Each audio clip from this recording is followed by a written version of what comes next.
The podcast you're about to hear was made with Anchor. Make your own podcast for free at anchor.fm. I've worked with a woman who lost both of her parents within 2 weeks of each other. Another woman I used to work with lost her mom to cancer, her father to Parkinson's, and then soon after both of her siblings to Parkinson's, all before she was 40 years old.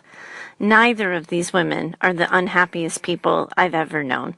Hi everyone, my name is Heather Gray and I'm a mindset and performance coach over at choosetohaveitall.com, and welcome to Business Mindset Mastery. Today we're diving into a hard talk, the 13 habits of chronically unhappy people. I talked to you a couple of weeks ago about how happiness is a choice. And sometimes the best way to understand this and why I've come to believe it is by looking at the way the chronically unhappy people move through the world. That's what we're talking about today. It's an important discussion and I hope you'll stay tuned.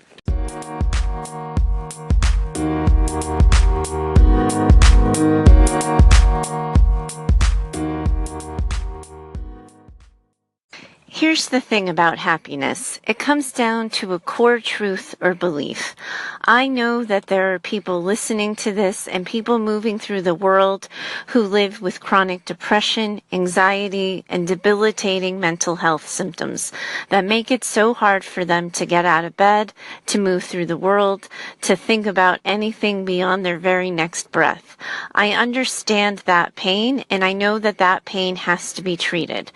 There's another subset of the population who tell themselves that they're just as miserable and they're just as unhappy, but they're not being held captive by mental illness or anxiety or depression. They're being held captive by their own beliefs and their fear of stepping outside their comfort zones. And those are the people that I'm hoping to reach today to encourage them to maybe look at their lives a different way. Here we go. We're jumping in. So the first thing that comes to mind for me is chronically unhappy people tend to stop when life is hard. Challenges are going to happen. Things get in the way. We lose jobs. We have a water heater break on the same week that the roof collapsed. Like really tough things happen. And we get to feel those things and experience those things and mourn those things. And not acknowledging the pain and not acknowledging the suffering that something has caused us is just as debilitating as as miring in it and wrapping ourselves up in it. It's always going to be a challenge to us to find the balance. But when we wrap ourselves in our pain, when we choose to just completely stop when life is hard, we never open up our ability to get to the other side of it. And chronically unhappy people consistently stop when life is hard. They don't know how much harder it's going to get. They don't know what's going to come their way next. They stop and remain frozen in action. Chronically unhappy people tend to lead with fear. They don't think about the optimism. They don't think about the possibilities of what's next or what they can accomplish. They think about all of the what ifs. What if I try my best and it doesn't work out? What if I invest this money and I don't get the return on my investment? What if I have that hard conversation and the door is slammed in my face? They live with the what ifs and they live accordingly as if every single what if could actually happen and would come true, so they never try anything new. They never step outside their comfort zones, and they remain in that stuck, unhappy place. Chronically unhappy people tend to leave their emotional baggage unpacked. When life happens, it gets messy. It affects us. We cry, we rant, we rail, we go to social media, we tell people our woes, we have one conversation, then we have another conversation, we do all kinds of things and we have all kinds of reactions. But at some point in time, if you're choosing to be a happy person moving through the world, you're going to pick yourself up. You're going to pack up all those emotions and you're going to get on with the rest of your day, the rest of your week, the rest of your life. Chronically unhappy people leave their emotional baggage unpacked. It's all around them, so they're consistently reminded of every pain point they've experienced, every challenge that's come their way, and any time life has done them wrong. Chronically unhappy people constantly look for the ways that life sucks. They think it's protecting them from vulnerability. If they can see the risk happening, if they can see the fallout that's coming their way, they're saving themselves the aggravation, the pain, the unease that comes with not knowing what's happening next.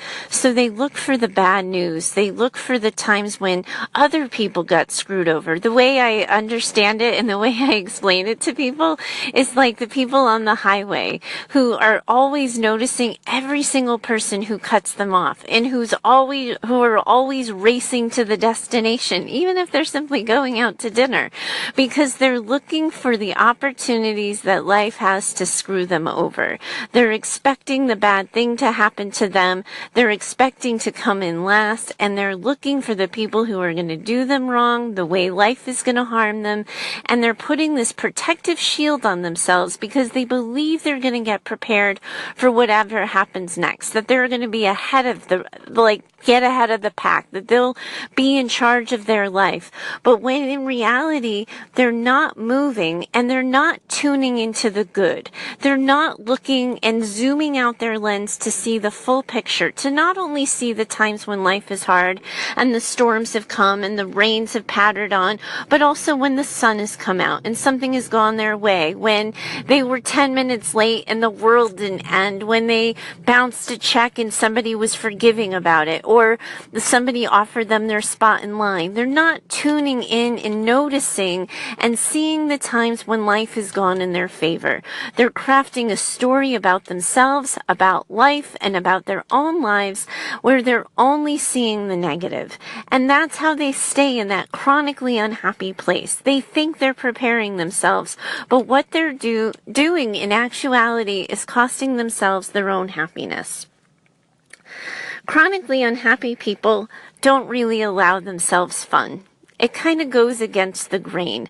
They can't tell themselves they're miserable and tell other people all the reasons why they can't go on vacation this year, why they can't take a free afternoon to go for a walk in the early fall, all of the things that they can't do.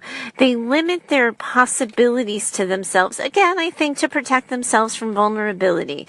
Sometimes it's to add to their own strife and their own victim mentality, but they come up with consistent and constant reasons for why it's not their turn to just be able to take a break, to relax, to have a good time.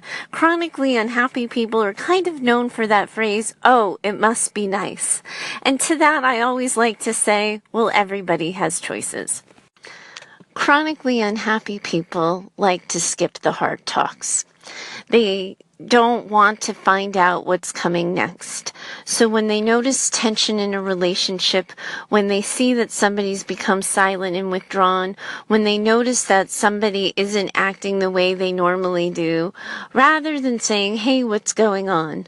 they're so afraid to hear that the problem is them, that they've done something wrong, that they're about to get piled on, that they don't ask, and they just distance themselves. And they do damage to the relationship by creating stories and building avoidance and refusing to acknowledge shifts and changes with the people that they care about.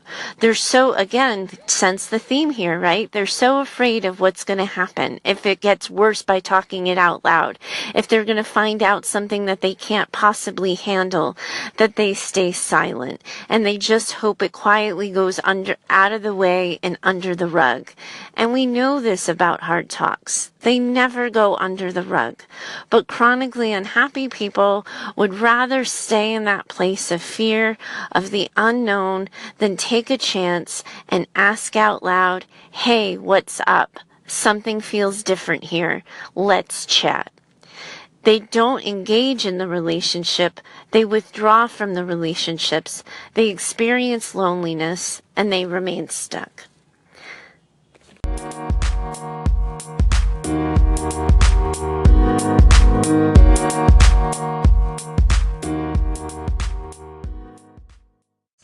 Still with me? It's kind of been a big list. Chronically unhappy people are known for staying miserable in jobs. Something that takes up 50% of our time, usually more, they're miserable in. and they refuse to change. They tell you about the job they didn't go after, how they're always hiring young guns these days. They want the newbies just out of college, or how they're, it's a new tech world out there and they don't really want people. If you've talked to somebody who's miserable in their job and has been miserable in their job for over a year without making a shift, you will see that they don't own the change process. They don't see the opportunities to change things in the culture or in the job description that they don't like that are making them unhappy, and they refuse to own that they can get out. They stay chronically unhappy in something that takes up half of their lives, and so of course they remain unhappy in the rest of their lives. Next, we come up to electronics. Chronically unhappy people numb out to their electronics. Now, I know it's hard for a lot of us to unplug, and I know specifically for myself, I run an online business these days. It can be really hard to unplug when I feel so connected and necessary to be, tied in and dialed into the online space. But when chronically unhappy people choose electronics, they're doing it to numb out, so that they don't have to deal with the world around them. They don't have to tune in and take care of their relationships. They don't have a responsibility to the outside world. They use it to not feel and to not deal. And we're all a little bit guilty of that from time to time. We'll all pick up the phone instead of having the conversation. Obviously, this isn't a unique thing to chronically unhappy people, but chronically unhappy people make it their daily habit. And they make it the way they move through the world, where electronics come first and everything else comes second, because they don't want to deal with what's in front of them. That's the habit that they need to break in order to see a shift in their own behavior and their own way of moving through the world. Chronically unhappy people tend to find other chronically unhappy people. Like finds like, right? And chronically unhappy people allow toxic people to stay in their environment.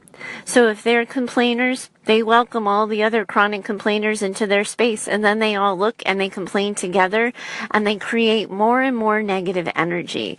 When people are sapping them of their time, disrespecting their boundaries, they become a victim to the behavior, telling themselves there's nothing they can do about it, so it'll only get worse if they say something, so they do nothing.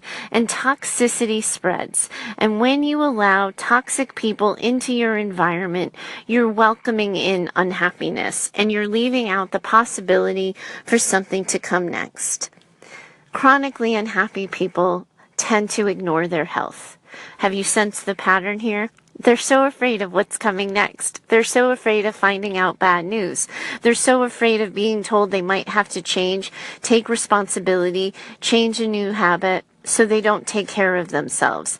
It's easier to go into denial than face problems head on, but then their physical health, along with their emotional health, starts to be deeply impacted and affects their ability to move through the world in any other way than with the victim mentality. Chronically unhappy people put themselves at the bottom of the list, even though in the way they're moving through the world, they're telling themselves that they're putting themselves first. They don't take care of themselves. They dig themselves a deeper hole, and they refuse to get out. Now, I'm about to wrap up the list, and this is a big one, so I want you to stay tuned, and I want to leave a whole segment for it. I'll be right back.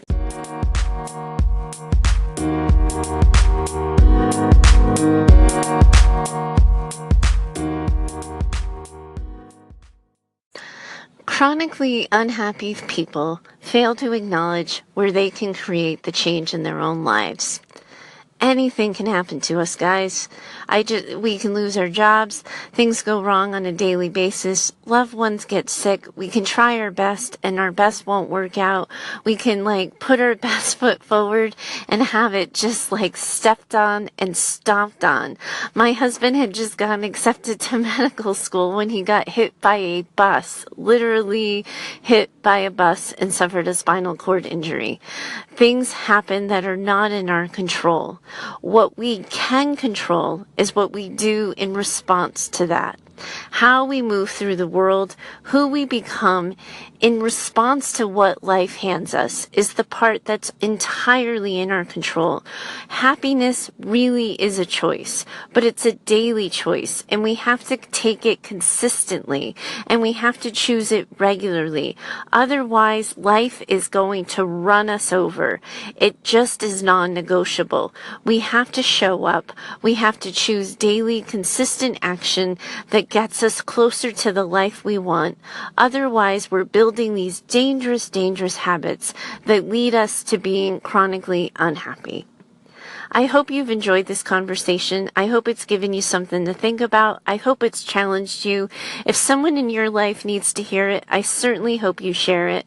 And if you liked it, please do take a moment to go over to iTunes or to your local podcast app and leave a review and let me know what you think. I'd love to know, and I'd love to hear your thoughts. And if you have a question that you would like me featured on the show next week, you can reach me over at heather@choosetohaveitall.com or join me over on my Facebook group, also called Choose to Have It All, and I can find you there. Thanks so much, guys. I hope you have a good day, and I'll talk to you soon.